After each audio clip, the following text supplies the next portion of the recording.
we begin with the fallout from the new Trump tariffs. Stocks on Wall Street took a dive Thursday, falling to their worst levels in 3 years.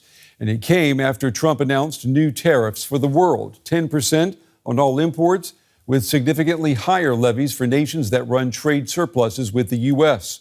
Now, aside from the existing 25% tariff on all foreign-made cars, the European Union will face 20% levies, China 34%, India 26%, and Japan 24%.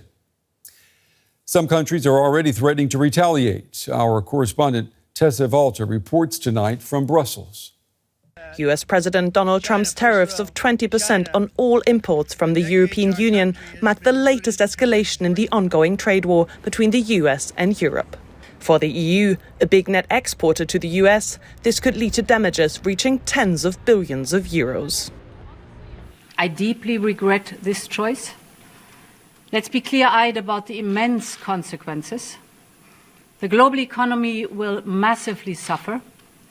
Uncertainty will spiral and trigger the rise of further protectionism. The latest package comes in addition to the 25% import tariffs on cars that have now come into force. A major blow to Europe's car manufacturers. Approximately 20% of vehicles produced in the EU are exported to the US each year. All of these will now be subject to the new tariffs. They will have a devastating impact on European exports to the United States.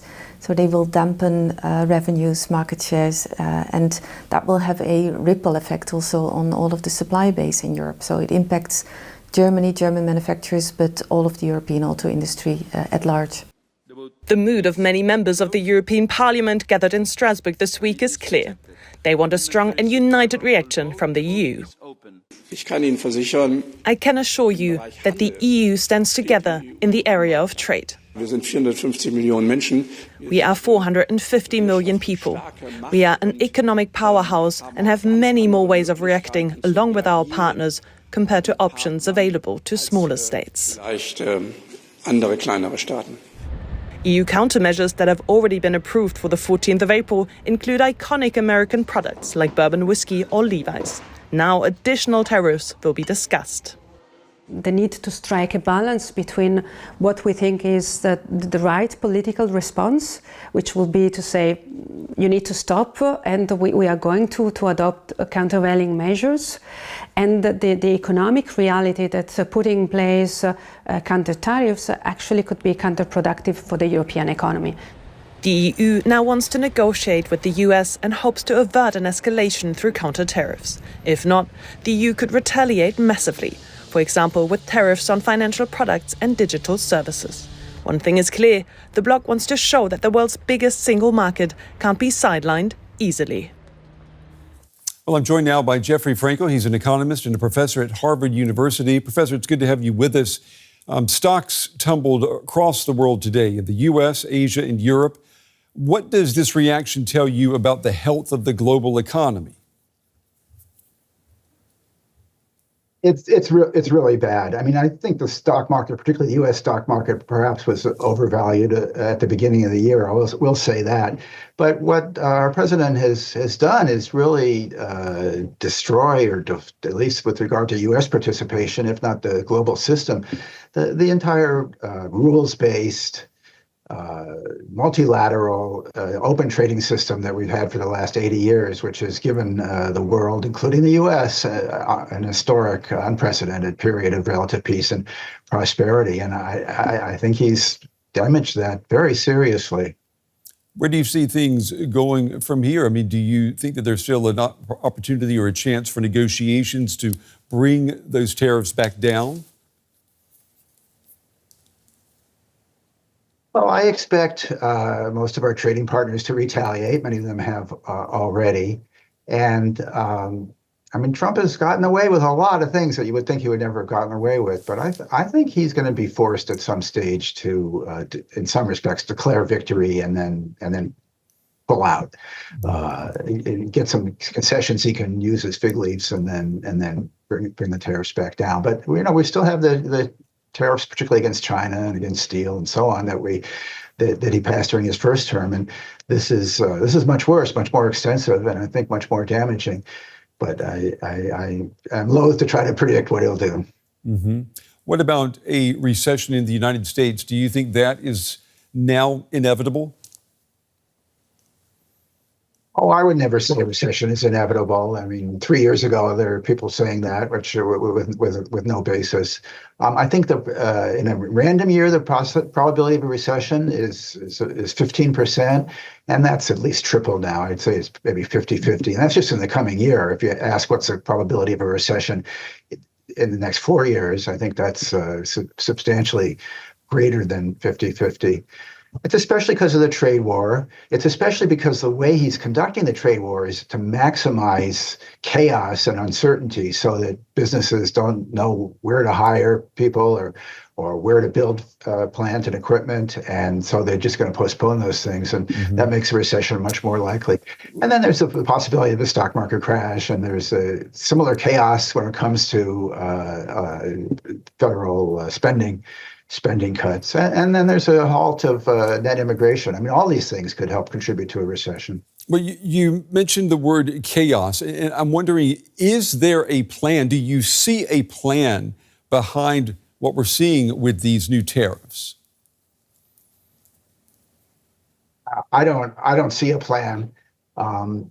People have tried to read some rhyme or reason into it, like he's doing it as a negotiating position, and then he'll fall back when he gets meaningful concessions.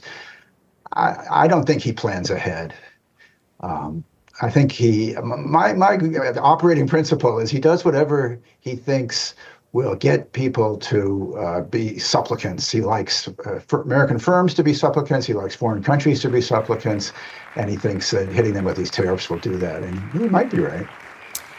Do you see any possibility, Professor, for these tariffs and this move, which has shaken the global economy, that it could backfire and blow up in Donald Trump's face? Do you see that as a possibility? I think it's very risky thing for him to do, just politically, just from his own viewpoint. The chance that this will inflict damage on America economically, and it's not just the recession, they're even more certain to raise the cost of living. And I think it will do it in a way that's perceivable. Most people know how, even if they don't follow the news virtually at all, they know that he's raising these things called tariffs. And if the cost of living goes up, and if we're in recession, many, not all, he has some diehard supporters, but I think there will be many people who will draw conclusions from that. So I think it's about, from his political viewpoint, it's one of the riskiest things he could do. Professor Jeffrey Franco, we appreciate your time and your insights on what is, for many people, a very troubling course of events in the last 24 hours. Thank you. My pleasure. Car makers here in Germany fear that there'll be a sharp drop in the number of vehicles leaving European shores as the Trump tariffs take hold.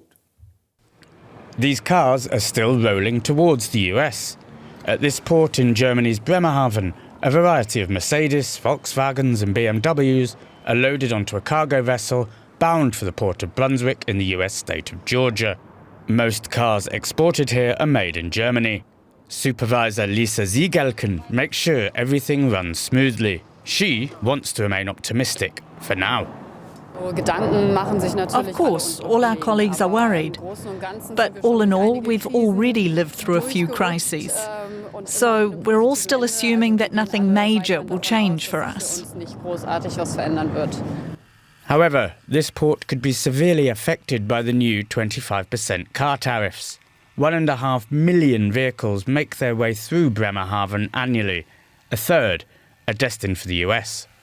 Our calculations are that the number of cars will decrease by half, so we're in the process of preparing for this change.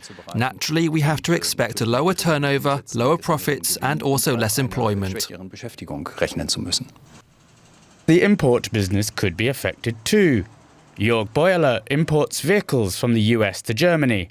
He converts cars to European standards for his customers. His company also repairs American models with spare parts from the US. If the EU imposes counter-tariffs on US imports, operations could become more expensive for him, and subsequently for customers too. Trump says I'll do 20, then we'll add another 20. Then it will be really expensive again. And that's what nobody wants. And if that happens, it'll be interesting for everyone. Bremerhaven Port is now considering expanding trade to other parts of the world and into other sectors, like renewable energy. This could reduce dependence on the US and lower the number of cars being exported and imported. Well, here in Germany, outgoing Chancellor Olaf Scholz has also criticized the US tariffs. Here's some of what he had to say. I think the US president's latest tariff decisions are fundamentally wrong. This is an attack on a trade order that has created prosperity all over the world. A trade order that is also very much the result of American efforts. The entire global economy will suffer from these ill-considered decisions. Companies, consumers all over the world, including in the USA. The US government is therefore embarking on a path that will only end with losers. And we can now cross over to DW's chief political editor, Michaela Kufner, in our parliamentary studio. Michaela, what else did the German chancellor say about these US tariffs? Well, condemning them as an attack on the global trade system is the one thing that is backed up already by facts. We're seeing markets all over the world point several percentage points downwards. And it also makes clear that Olaf Scholz, along with other European leaders, wants the coming weeks to be used for negotiations. That's also what we heard from Ursula von der Leyen, who did not instantly say what concrete steps will be taken. At the same time, it's quite clear, I was at the press conference of the German trade minister, that there's a lot of soul-searching what the options could be now that this shock has happened. And Germany's trade minister found some very direct words for that. Let's just listen into that. You just drew a very drastic comparison with the impact of the war on Ukraine. Why did you do that? And you're talking about new alliances. Could that include taking a different stance on potential future cooperation with China, for instance? I think this is an extraordinary day for the world economy, comparable with the situation after the Russian aggression on Ukraine, where we knew that something new is happening and we were not prepared in Europe to cope with the challenge. And we looked in the abyss in that time, but we worked it out, and we managed it by putting aside everything that was restricting economic strength and energy security. And I think a similar reaction is necessary now from the European Union and its partners, its world partners. Yes, I think that if you look to the Asian market and the Asian states, that they, Japan, South Korea, and China, they have agreed of giving a united answer. And I mean, we should not be naive against China, and they have their own interests. But the first interest of everyone, with some reason, is that we not let the world economy go to shatters. And this is exactly what Donald Trump has announced yesterday. And we should not let that happen. So Robert Habeck genuinely upset there and openly toying with the idea that new alliances may need to be found very fast to stabilize the global trade system if, and that's a big if, Donald Trump makes this real, puts all of this into practice, and if the European Union doesn't find a way to negotiate this away, as it did during the Trump 1 administration, certainly over the steel tariffs. The other open question, of course, is how close the cooperation at this moment in time is between Robert Habeck and Olaf Scholz, who are part of the caretaker government, and the likely man to take over, Friedrich Merz, from the conservative CDU-CSU party. That's DW's chief political editor, Michaela Kufner. Thanks so much.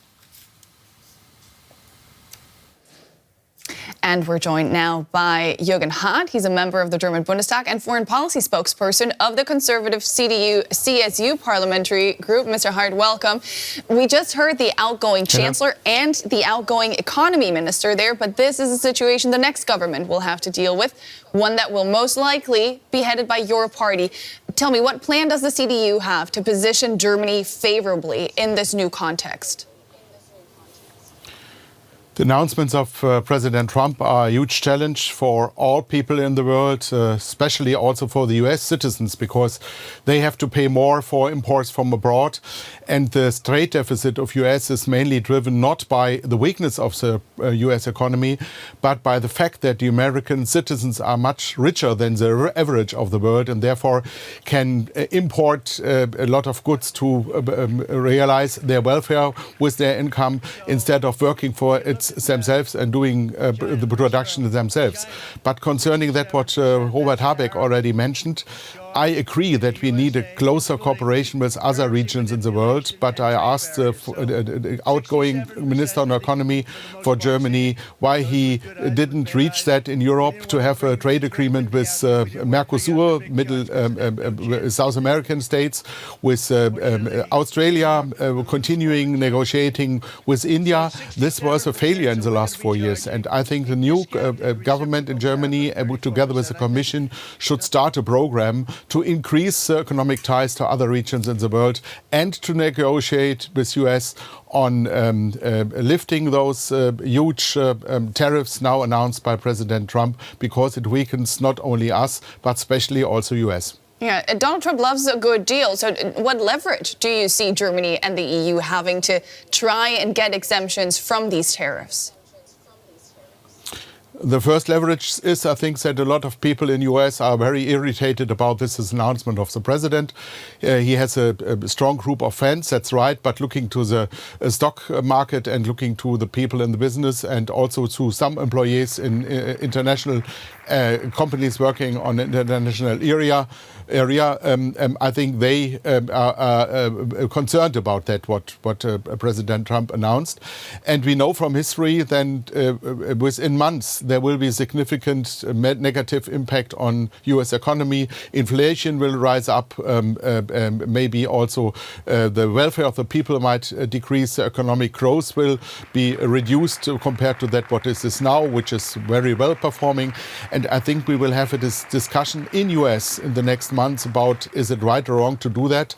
But unfortunately, up to that date, we will be harmed by tariffs on both sides, and this is not good for our common approach to face the challenges from China and the challenges from Russia. Mm-hmm. Let's look at the countries that will be at the receiving end of these tariffs right now. Trump has set the European Union's tariff at 20%. Germany's stagnant economy was already expected to grow only about 0.3% this year. What do you think this might mean for Germany if there were no deal to be struck? It will be difficult to recover under the circumstances that the US market probably will be weakened for Germans and European people exporting, companies exporting to US. But the problems with the German economy are mainly homemade.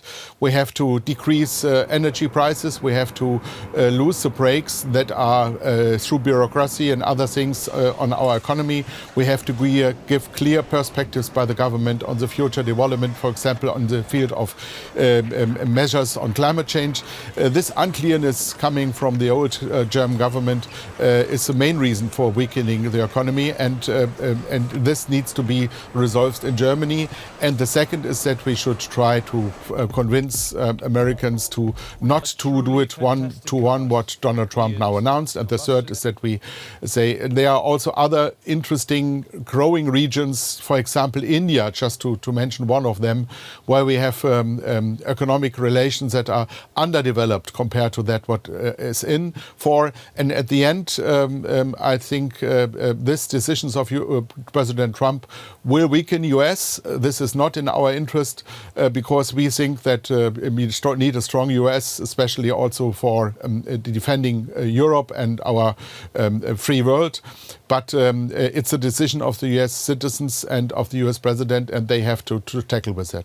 Mm-hmm. Your party, the CDU, is currently in negotiations with the Social Democrats to form the next government. How big a priority is the economy and the threat of an escalating trade war in these talks? I think economic questions, migration questions and foreign security questions are the three top projects of the new government. And looking to that, what is our challenge for the next 4 years, I'm sure that it will be the toughest time for a German government and the toughest time, by the way, also for the parliamentarians, because we have so many things to do simultaneously. And I hope that we will find a way to